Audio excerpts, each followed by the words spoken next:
Hey, back again. Here we go. We're going to go forward with Chapter 2, titled Wilbur. Chapter 2 is a pretty short one, but we'll fit it in today. It's only a couple pages long and a couple really great illustrations in there. Let's get started. Hope the video is not too shaky as I set up the book here.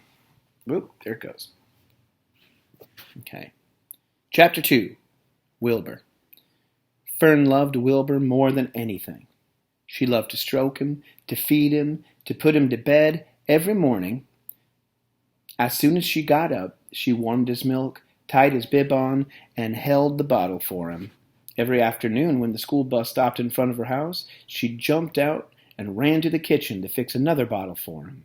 She fed him again at supper time, and again just before going to bed. Mrs. Arable gave him a feeding around noontime each day when Fern was away in school. Wilbur loved his milk, and he was never happier than when Fern was warming up a bottle for him.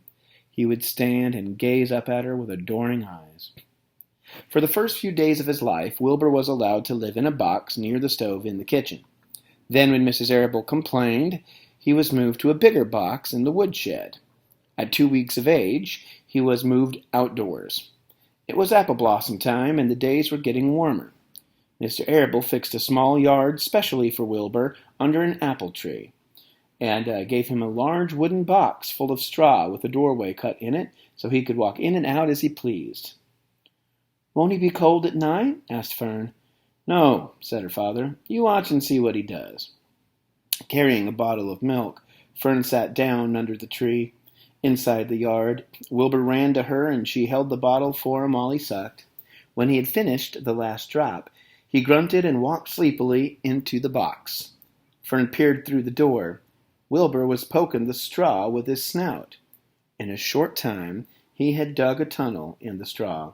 He crawled into the tunnel and disappeared from sight, completely covered with straw. Fern was enchanted. It relieved her mind to know that her baby would sleep covered up and would stay warm. Here's a little illustration from that page. There's his new little house outside underneath the apple tree.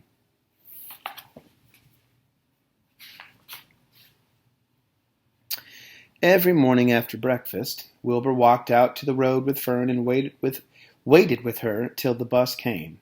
She would wave goodbye to him, and he would stand and watch the bus until it vanished around a turn.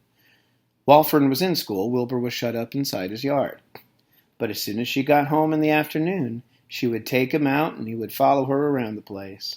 If she went into the house, Wilbur went too. If she went upstairs, Wilbur would wait at the bottom step until she came down again. If she took her doll for a walk in the doll carriage, Wilbur followed along. Sometimes on these journeys, Wilbur would get tired, and Fern would pick him right up and put him in the carriage alongside the doll. He liked this. And if he was very tired, he would close his eyes and go to sleep under the doll's blanket. He looked cute when his eyes were closed because his lashes were so long. The doll would close her eyes too, and Fern would wheel the carriage very slowly and smoothly so as not to wake her infants. Cute. One warm afternoon, Fern and Avery put on bathing suits and went down to the brook for a swim. Wilbur tagged along at Fern's heels. When she waded into the brook, Wilbur waded in with her.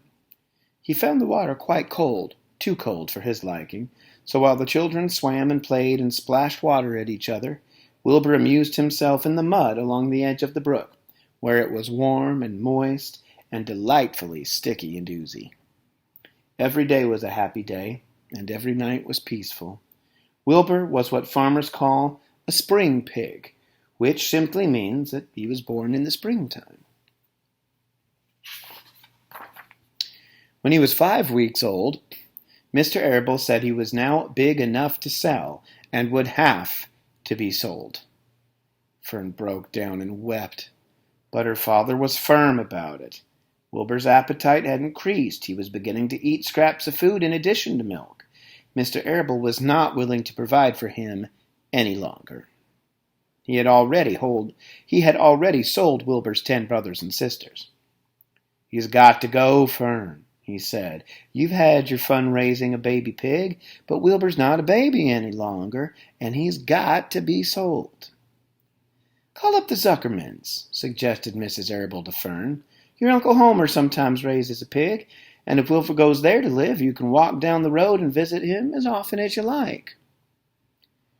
"Well, how much money should I ask for him?" Fern wanted to know. "Well," said her father, "he's a runt. Tell your Uncle Homer you've got a pig you'll sell for $6. See what he says." It was soon arranged. Fern phoned and got her Aunt Edith, and her Aunt Edith hollered for Uncle Homer, and Uncle Homer came in front of the barn and talked to Fern. When he heard that the price was only $6, he said he would buy the pig. Next day, Wilbur was taken from his home under the apple tree and went to live in a manure pile in the cellar of Zuckerman's barn. And that's the end of Chapter 2. Chapter 3, which sounds awful exciting to me, is called Escape. And we'll get to that one next time. Bye, friends.